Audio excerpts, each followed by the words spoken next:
Olá, este é o Instituto Pensar, eu sou o Celso Rodrigues, professor, sociólogo, historiador, bacharel em Direito, e esse é o nosso espaço de discussão de temas humanísticos ligados ao direito ou, enfim, a outras manifestações humanas.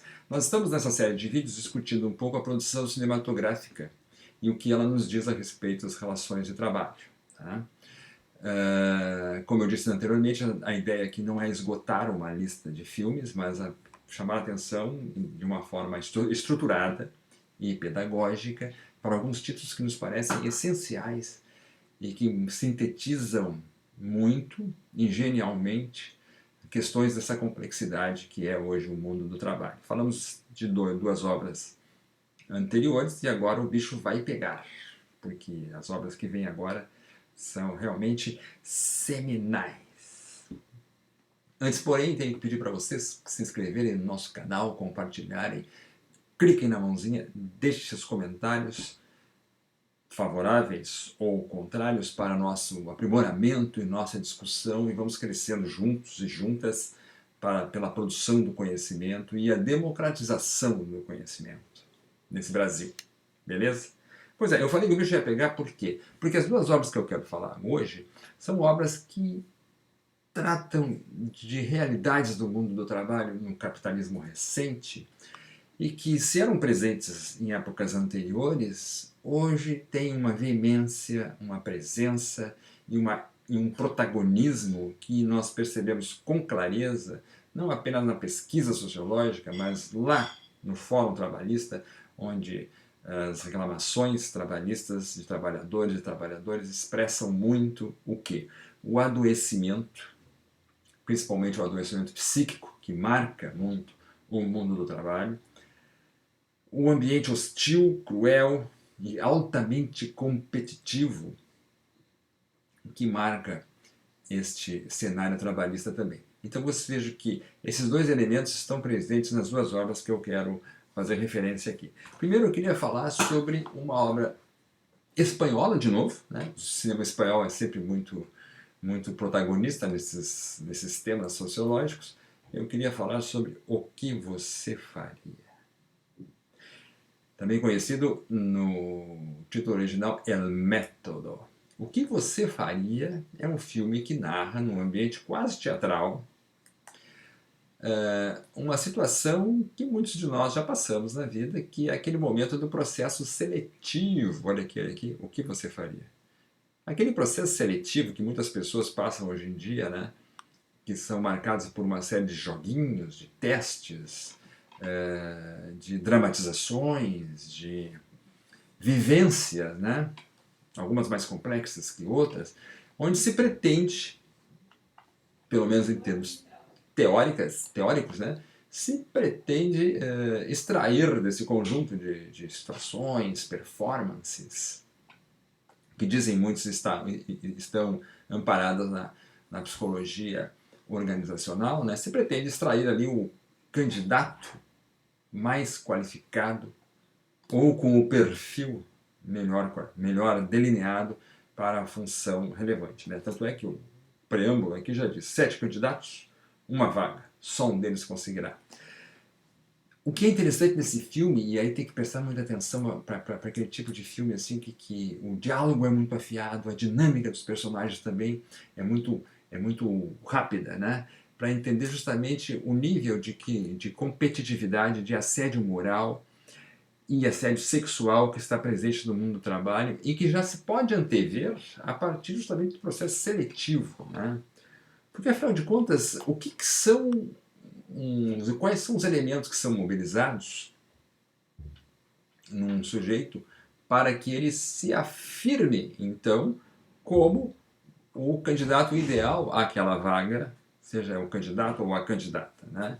Então, são os processos seletivos, marcados justamente por essa característica, né, que já vão, de alguma forma, preparar o ambiente de trabalho no qual essa figura vai se inserir, que são ambientes de trabalho marcados justamente pelo assédio moral e sexual e pelo adoecimento. Agora, tanto esse fenômeno quanto o fenômeno da crueldade propriamente dita, né, são fenômenos que caracterizam o mundo do trabalho hoje em dia. E por quê? Sociologicamente falando, nós podemos explicar isso a partir de uma metamorfose que acontece nas relações de trabalho e que não é apenas a questão do universo e do crescimento do precariado, como referi no vídeo passado.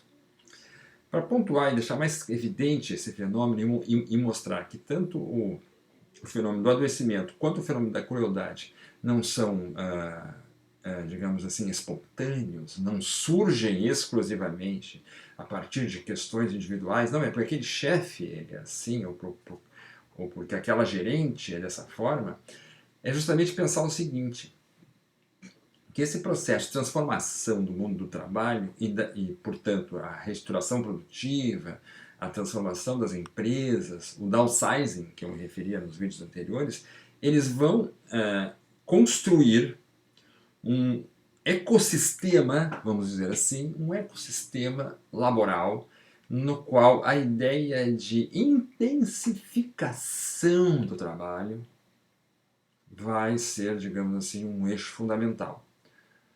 O toyotismo, que é a forma predominante que vai caracterizar o mundo empresarial, principalmente a partir dos anos 80, no Brasil a partir dos anos 90 principalmente, ele vai trazer algumas ideias, como por exemplo a ideia da eliminação dos tempos mortos, né? Ou seja, é um enxugamento permanente de custos, né? A rede colocada sempre no alto, né? Aquela ideia da qualidade total, né? Como se falava nos anos 90, né? A ideia de que é preciso mais do que nunca fazer muito com cada vez menos, ou seja, é o downsizing empresarial e a busca da superação das metas, né? A produção por metas é um exemplo disso, né? Então, são essas forças que, conjugadas, vão produzir um ecossistema, um ambiente de trabalho absolutamente estressante. Um ambiente de trabalho que vai produzir e promover o adoecimento psíquico, como já descreveu brilhantemente o Christopher Dajour, o grande psicólogo do mundo do trabalho, né? Então esses fenômenos do alto índice de competição, do assédio moral e sexual, do adoecimento do trabalho, da crueldade das relações no mundo do trabalho, da banalização da violência e da sua naturalização no mundo do trabalho, já começa aqui, no que você faria, né? E nós vamos ver isso de forma consubstanciada, ou melhor dizendo, de uma forma sedimentada através desta obra genial, 2 Dias, Uma Noite. Eu sempre me confundo com o título. É 2 Dias, Uma Noite, um filme dos irmãos Dardenne, que são 2 irmãos belgas que produzem um filme genial atrás do outro.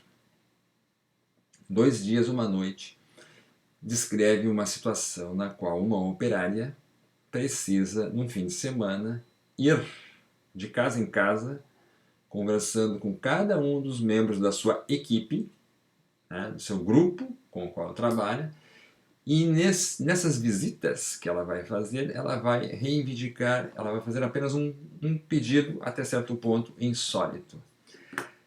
Para não ser demitida, ela precisa que os seus colegas do mesmo grupo com o qual ela trabalha na fábrica abram mão do bônus. Ou seja, é um grupo que opera um conjunto de procedimentos dentro da empresa, todos eles tiveram direito a um bônus, ela, pela avaliação de desempenho, não mereceu o bônus e será demitida. Mas a solução para que ela permaneça no emprego é que os seus colegas abram mão do bônus. Então, o pleito dela junto a eles vai ser esse: 2 dias, uma noite. Quem é de Porto Alegre vai encontrar facilmente esse filme em Vídeo Levou, a locadora ali do meu amigo Alfa. Esse filme mereceria só ele, especialmente, um vídeo exclusivo, né? Que talvez nós façamos mais adiante. É um filme muito sombrio, é um filme que nos mostra como... Tem vários aspectos que esse filme traz, né? Mas essencialmente ele vai mostrar como uma certa lógica de gestão de trabalhadores, que é a lógica toyotista, agrupa os trabalhadores para que em grupo eles produzam melhor e troquem os seus saberes e colaborem uns com os outros, mas ao fim e ao cabo, do que se trata realmente é de uma lógica individualista e competitiva, né? Se pretende ali extrair mais valia de um conjunto de trabalhadores, fazendo com que eles lutem entre si, né, para cada um buscando a própria preservação do seu ganho, do seu salário, renuncie, né, a ajudar o próximo. É um filme que expressa muito, dentro de um ambiente normal, digamos assim, a perversão que caracteriza a série de técnicas, vamos chamar assim, de gestão da mão de obra.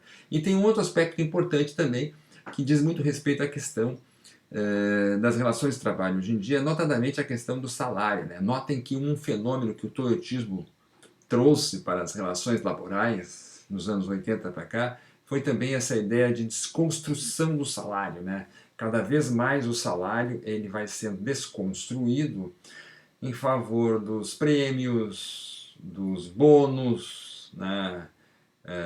Bônus maiores para atingir metas maiores, né? Ou seja, a desconstrução do trabalho e a remuneração sendo construída a partir de elementos mais esporádicos, mais episódicos, que vão depender muito do desempenho dos próprios trabalhadores, o que de alguma forma também coloca uns contra os outros numa competição. É complexo, mas é um filme brilhante porque discute justamente,